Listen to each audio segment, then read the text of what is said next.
Hello, my dear fellow valuers.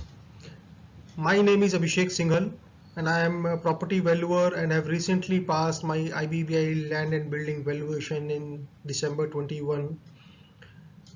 I scored 70.5 marks in second attempt. I run this channel in the name of IBBI Cracker for the benefit of all IBBI valuation exam aspirants. The aim of this channel is to provide complete study material for IBBI valuer exam in simple and easy language with mention of areas or key terms to be focused upon. Those who are new to this channel, I would strongly recommend to start from first video, which is clear IBBI valuation exam in 1 month, and follow other videos in chronological order if you really want to clear your exam within 1 month's time. The first video is all about strategy and planning of the preparation of the IBBI valuation exam. Links for all related videos are given in description box below. So let's get started. In last session, we had discussed about cost, price, and value. The difference between these three terminologies. We also discussed with number of examples, discuss about various type of valuations, various terminologies of valuations with number of examples. So in today's session, we are going to discuss about basic elements of value. There are four factors, there are four elements which interact with each other, and how they help the valuer to decide upon the value of the property. And there are what are the different factors which normally affect value of a property. So that we are going to also discuss. This topic is very important. Questions may come, 1 or 2 marks of theory question may come out of these two topics. So please be attentive. It is very simple and scoring to get 1 or 2 marks out of these two topics. So the remaining topics we will discuss in subsequent sessions. So what are the basic elements of valuation? So commonly known as these, there are four factors, and in a common parlance, these four factors are called as STUD. So STUD is scarcity, transferability, utility, U is utility or use, and D is demand or marketability. Marketability of the property, right? So while to assess scarcity of the property, as a valuer we should ask certain questions. What are these questions? How scarce is the property? How many similar properties are available in market for sale? To assess the demand of to assess the scarcity of the property. Then transferability, the questions a valuer should ask are like, does the property has marketable title which can be transferred? Are there any liens on the property that won't clear easily, right? Can you get loan on the property? These are important factors about the transferability. Then utility, what is the habu of the property? That is also very important. Highest and best use of the property, that we will discuss in next session. What is the meaning of habu and how we calculate it, right? Who are the buyers and why do they want to buy it? So that is another questions. There are other questions which a valuer should ask about the property while doing valuation of the property. Let us try to understand how these two factors interact with each other with the help of some examples. A valuer need to analyze that how these stud elements interact with each other to do the valuation, right? So for example, modern houses and office buildings are very useful but oversupplied, so there is no scarcity, leading to reduced market prices. So usefulness is there but scarcity is not there, so it will reduce the price. Utility and scarcity cannot create a market unless there is a demand and purchasing power to implement it. Even if a property has utility, it has scarcity, but if there is no demand, maybe due to less purchasing power of the customer, so demand will be less, right?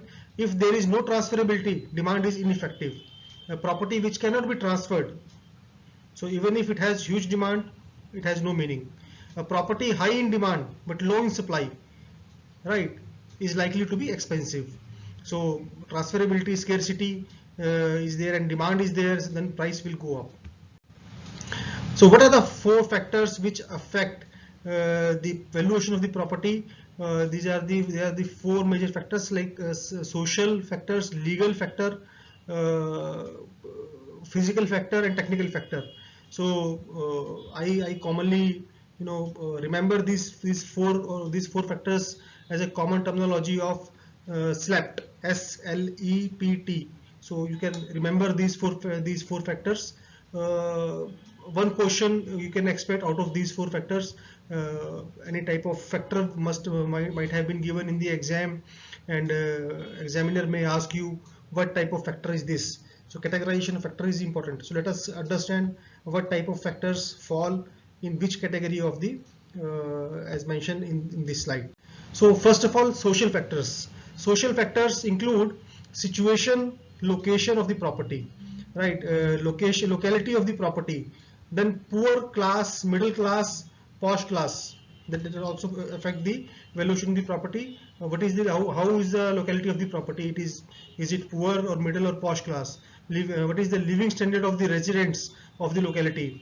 What are the civic amenities available near to the property? For example, whether it has proximity to the shops, mall, market, school, cinema, hospital, railway station, bus stand. These factors affect and increase value of the property. What is the population? So is it increasing, decreasing? Population density is high.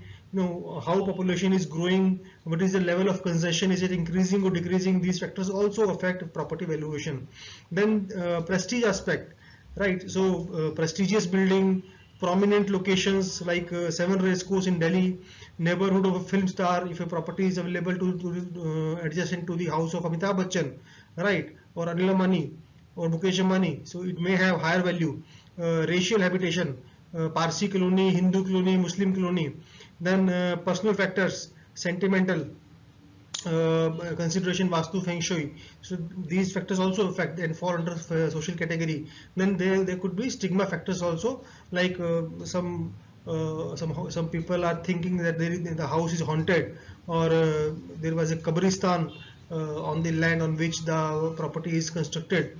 There is a history of tsunami in the area, or on the property, flood or earthquake in the area. So all these factors fall under category of social factors. Please read these factors multiple times. Any one question can come out of any of these factors. So next category of the factors is legal factors, right? So social legislations like Rent Control Act fall under this category. Then Land Acquisition Act, land reform legislation like Urban Land Acquisition Act. Then ecological restriction like coastal regulation, right? These acts also fall under legal factors. Then factors of the property, Transfer of Property Act like lease provisions, Land Acquisition Act, local bylaws, etc. Effect of pending litigation, if there is any, on the property, and effect of encumbrances like mortgage, easement, lease, etc. So these factors also affect the valuation of the property and fall under category of legal factors. So next category of the factors which affect the valuation of property is economic factors. So what are the major factors which fall under this category? Like demand and supply of the market, right? Macroeconomic factors, inflation, deflation. So you please note down these factors. We are going to discuss each and every step in each and every factor in detail in upcoming session and different chapters. Boom, recession of the property market, government policies pertaining to the interest rate, then parallel economy. There is a separate chapter on parallel economy. 1 mark question, 1 mark is allotted to this chapter as per IBBI syllabus. Availability of loans from banks, financial institutions, and what are their ROIs. So if ROI is higher, demand will be less. Right, employment level, wages, income. If employment level is you can say high, wages are high, income is high, so people tend to buy more houses, right? These factors also affect. So under physical or technical category, these factors can be categorized into broadly bifurcated into two sub-segments. One is land characteristic, other one is building characteristic. So under land characteristic, the factors which fall under this subcategory are size of the land, shape, topography, vista, soil type, frontage, plot area. So if plot size is very large, so it may have less value, right? If a plot is having irregular shape, it may be having less value. So vista, if the property location is having, plot location is having very good vista, right? We discussed in the previous session what is vista. So it will have good value. So these are the factors which affect the value of the property. Then building characteristic, whether the building is RCC or load bearing. Obviously RCC building is considered to be better than load bearing. Then what is the age and expected future life of the building? As a valuer, we do assess what is the present age of the property. Then what is the level of obsolescence, deterioration, present condition of the building. Right, then material, what type of material is being used for construction of the building, whether the tile, whether the flooring is of mosaic, vitrified tile, or say marble flooring, or some ceramic tiles, wooden flooring. So the specification of the building, what are the civil materials, electrification, plumbing items have been used, right? Architectural planning and design. So what type of design map or architecture map has been considered for designing of the building, and what is the depreciation of the building. So what is the maintenance and depreciation. All these factors are fall under physical or technical factors category. So what is the role of the valuer? The role of valuer is to analyze all these 4 factors and estimate value of the property for a given purpose. So for different purpose, value could be different. So if we are doing valuation for land acquisition, so it will be different. If we are doing valuation for capital gain assessment, value will be different. If you are doing valuation for insurance purpose, it will have different valuation. So purpose of valuation is very important, number 1. And what are the different factors which are interacting with each other and are affecting the property which is required to be valued by a valuer, by us, is very important, and we should estimate value after considering all these factors. So it was a small session. That's all for today's session. So I would again request you all to please subscribe to the channel and click on bell icon so that you will be notified immediately after I upload the new video PPT. And next session we are going to discuss about HABU, highest and best use of the building. That is a very key important terminology. One mark question may come out of it. And value in use, and we will also discuss about value in use and value in exchange.